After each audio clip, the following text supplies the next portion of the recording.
एक ही गांव के व्यक्ति को, कोई एक व्यक्ति है एक ही गांव का, उसकी जमीन कई अलग अलग जगह या कई अलग अलग गांव में है, तो उसको एक जगह करने को या एक जगह ले आने को चकबंदी कहा जाता है। जैसे कि साथियों कोई एक गांव है, जैसे मान लीजिए ये एक गांव है साथियों, ठीक है, ये एक गांव हो गया। इस गांव में कोई राजू नाम का व्यक्ति है, किसी का नाम राजू है, ये इस गांव में, यहाँ पे एक राजू की जमीन हो गई।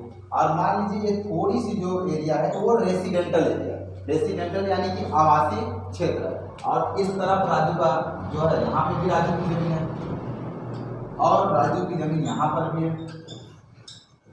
ये तो पहले व्यक्ति हो गए राजू। अब इसी पर यहाँ मोहन है, कोई एक और व्यक्ति है जिसका नाम है मोहन, तो ये जमीन जो है वो मोहन की हो गई। फिर यहाँ पे भी मोहन है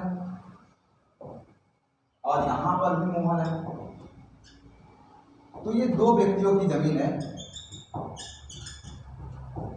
और ये रेसिडेंटल एरिया है और यहाँ पर भी मोहन। तो होता क्या है साथियों, राजू की जमीन यहाँ पर भी है, यहाँ पर भी, यहाँ पर, यानी कि राजू की जमीन यहाँ पर है, यहाँ पर है और यहाँ पर है। तीन जगह हमारे पर राजू की जमीन है और मोहन की जमीन first, second, third, fourth and 5 जगह जो है मोहन की जमीन। और बीच में रेसिडेंटल एरिया, यानी कि रेसिडेंटल एरिया का मतलब होता है आवासीय क्षेत्र। ये जो है आवासीय क्षेत्र यानी कि रेसिडेंटल एरिया, आवासीय क्षेत्र। अब क्या होता है, राजू की ये जो जमीन है मान लीजिए रोड से सटी हुई है, यानी कि रोड की जमीन है, तो रोड की जमीन की वैल्यू अलग होती है।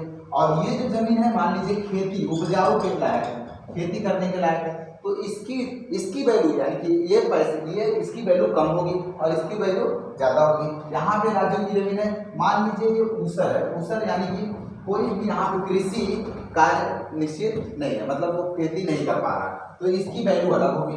अब यहीं पे राजू की जमीन यहाँ पर भी है, यहाँ पर भी, अब इसकी वैल्यू अलग होती क्या है, होता क्या है, अब राजू की तीनों वैल्यू यानी कि इसको और इसको, इन तीनों वैल्यू को मिलाया जाएगा और एक जगह लाख इनकी वैल्यू देखी जाती है। जब इनकी वैल्यू देखी जाए, क्योंकि इसकी वैल्यू अलग है, ये रोड की जमीन है, और इसकी वैल्यू अलग है, इसकी वैल्यू अलग, मान लीजिए यहीं पे राजू का जमीन और हो जाए और वहाँ पे आने जाने का रास्ता ना हो, तो उसकी वैल्यू अलग है।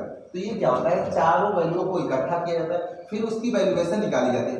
उसकी वैल्यूएशन निकाल के इस राजू को एक जगह कहीं पे उतनी ही वैल्यू, यानी तीनों जमीनों की बराबर की वैल्यू की जमीन यहाँ पे राजू को दे दी जाती है उसके मन मुताबिक, तो उसे बोलते हैं चकबंदी। ठीक इसी तरह मोहन की जमीनें कई जगह बिखरी है, तो उसकी जमीनों की भी वैल्यू को निकाला जाता है और एक जगह उसको दे दिया जाता है। पूरी सारी जमीनों की वैल्यू की जमीन एक ही जगह प्रोवाइड कर दी जाती है, इसी को कहते हैं साथियों चकबंदी।